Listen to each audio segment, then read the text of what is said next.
Le silence qui s'installe dans votre chambre n'est pas le calme d'une paix retrouvée. C'est le bruit assourdissant d'un amour qui s'effondre. Vous sentez cette fraîcheur sur votre peau, ce frisson qui ne vient pas du vent mais de la certitude intérieure que la femme que vous chérissez n'est plus tout à fait là.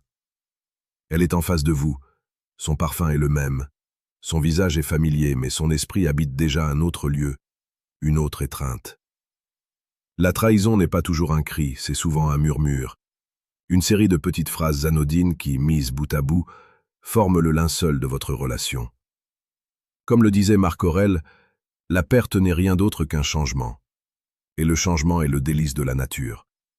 Pourtant, quand ce changement prend la forme de l'infidélité, il déchire le cœur de l'homme le plus solide.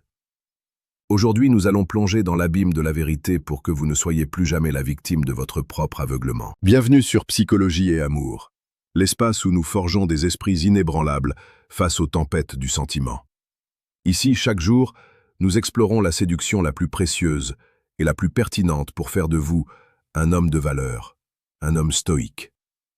La première phrase qui doit vous glacer le sang par sa simplicité est la suivante. Tu te fais des idées. Tu es devenu paranoïaque. C'est l'arme absolue de celle qui détourne le regard. En psychologie, on appelle cela le gaslighting. Elle ne se contente pas de vous mentir, elle remet en question votre propre santé mentale. Imaginez la scène. Vous avez remarqué ce message à une heure tardive, cette soudaine distance lors de vos moments d'intimité, ou ce téléphone qu'elle ne lâche plus, même pour aller dans la salle de bain. Quand vous posez la question avec la douceur d'un homme qui cherche à comprendre, elle vous renvoie la balle avec une violence feutre. Elle transforme votre intuition, cette boussole intérieure que le stoïcisme vous enseigne à écouter, en une maladie mentale. En vous traitant de paranoïaque, elle érige un mur entre votre perception et la réalité. Elle veut que vous doutiez de vos yeux pour ne plus voir l'évidence de sa trahison. Un homme stoïque sait que la vérité ne craint pas l'examen. Si elle refuse le dialogue et préfère l'attaque personnelle, c'est que l'édifice de sa loyauté est déjà en ruine. La deuxième phrase est plus subtile. Elle s'insinue comme un poison lent. J'ai besoin d'air. J'ai besoin de me retrouver seul pour savoir où j'en suis. Le romantisme voudrait que nous respections cet espace de liberté, mais la réalité est souvent plus brutale. Le besoin d'air est rarement un besoin de solitude. C'est souvent un besoin d'espace pour laisser entrer quelqu'un d'autre sans se sentir coupable. Quand une femme commence à dire qu'elle s'étouffe alors que vous l'aimez avec la même intensité qu'au premier jour, c'est que votre amour est devenu un poids qui l'empêche de vivre pleinement sa nouvelle idylle clandestine. Elle prépare le terrain pour son départ. C'est une phase de transition psychologique où elle teste la vie sans vous tout en gardant la sécurité de votre foyer au cas où son autre option échouerait. Le stoïcien ne retient pas ce qui veut partir. Sénèque nous enseignait que la liberté est le bien le plus précieux. Si elle demande de l'air, donnez-lui tout l'espace du monde, mais fermez la porte derrière elle. Ne soyez pas l'oxygène de secours d'une femme qui cherche à respirer un autre parfum.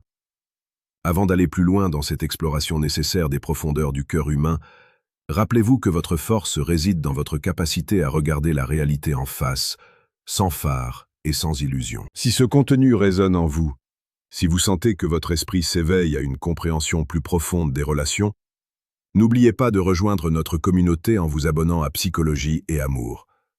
Nous sommes ici pour transformer vos blessures en armure. La troisième phrase est un classique du détournement émotionnel.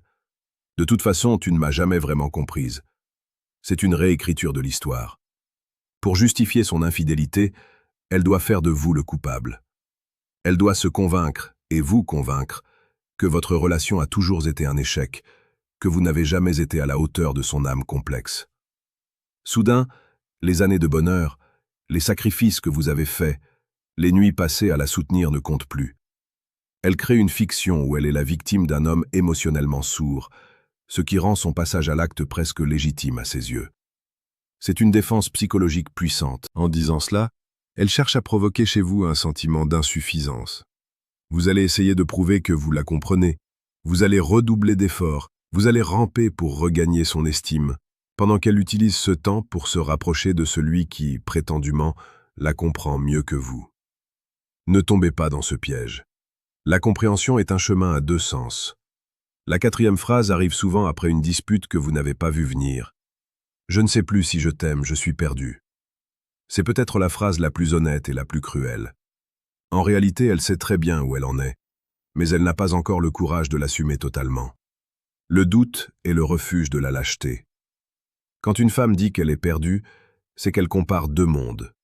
Le vôtre, stable mais devenu monotone à ses yeux, et celui de l'amant, vibrant de la nouveauté et de l'interdit. Elle est à la croisée des chemins et elle attend de voir lequel des deux lui offrira le plus de sensations. Pour l'homme stoïque, l'amour n'est pas une confusion, c'est un engagement de la volonté. Si la volonté flanche, le sentiment n'est qu'une ombre. À ce stade, je vous invite discrètement, si vous sentez que vous perdez pied, à consulter les ressources que nous mettons à votre disposition. Vous trouverez en description de cette vidéo un lien essentiel, le deuxième lien, pour télécharger le manuel brutal du séducteur stoïque.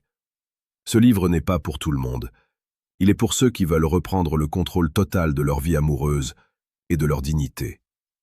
La cinquième phrase est une attaque préventive. C'est juste un ami, tu es jaloux pour rien. Le mot « juste » est ici le plus grand menteur de la langue française. Un ami dont on cache les messages. Un ami dont on ne vous parle que lorsqu'on ne peut plus faire autrement.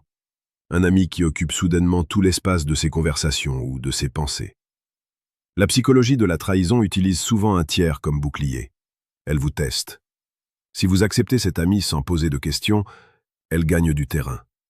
Si vous protestez, elle vous traite de dominateur ou de jaloux maladif. Elle utilise votre sens de la justice contre vous.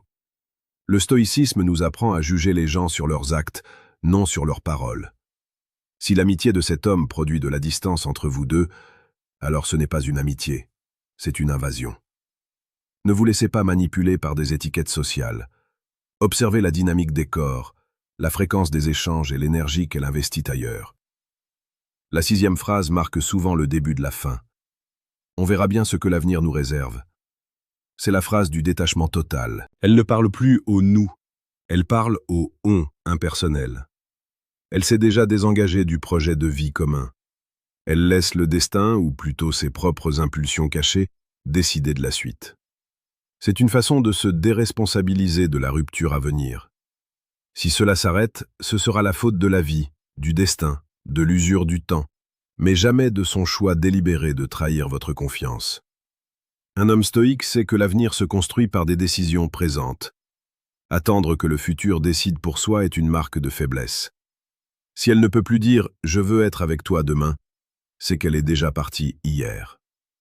Enfin, la septième phrase, la plus explicite dans son silence, « Pourquoi tu me poses toutes ces questions? Tu ne me fais plus confiance ?» C'est le renversement de la charge de la preuve. Elle utilise votre confiance comme une arme de chantage. Elle vous fait comprendre que le simple fait de douter est un crime plus grave que l'acte qu'elle est en train de commettre. C'est une manipulation émotionnelle de haut vol. En attaquant votre manque de confiance, elle vous force à vous justifier, à vous excuser d'avoir des yeux pour voir et un cerveau pour réfléchir. Elle veut que vous lui donniez un blanc-seing pour continuer ses activités nocturnes ou secrètes sous prétexte de respect de sa vie privée. Mais dans un couple, la vie privée ne doit jamais devenir une vie secrète. Regardez ces phrases pour ce qu'elles sont, des signaux d'alarme. Ne les recevez pas avec désespoir, mais avec la froideur d'un général analysant un champ de bataille. Si vous reconnaissez ces mots dans la bouche de celle que vous aimez, ne réagissez pas par la colère ou les supplications. La colère montre qu'elle a encore du pouvoir sur vous. Les supplications montrent que vous avez perdu votre valeur. Le stoïcien reste calme. Il observe. Il comprend que l'autre est un être libre, capable du meilleur comme du pire. Si elle choisit le pire, ce n'est pas un reflet de votre valeur, c'est un reflet de son caractère. Vous êtes un homme de lumière dans un monde qui se complaît parfois dans l'ombre. Ne laissez pas la trahison d'une personne éteindre votre flamme intérieure. Utilisez cette épreuve comme un feu pour forger un acier plus dur. Relevez la tête. Si vous devez marcher seul pendant un temps, marchez avec la noblesse d'un roi qui a perdu un territoire mais qui a gardé sa couronne. Votre dignité n'est pas entre ses mains. Elle est dans votre capacité à rester debout quand tout s'écroule. Revenez chaque jour vers la sagesse. Revenez vers psychologie et amour pour nourrir votre esprit. L'avenir appartient à ceux qui voient la vérité, même quand elle brûle les yeux. Restez fort, restez stoïque, et n'oubliez jamais que vous êtes le seul maître de votre destin. Le monde attend l'homme que vous allez devenir après avoir traversé ce feu. Agissez maintenant, car le temps ne nous appartient pas. Seul l'instant présent est notre domaine de victoire.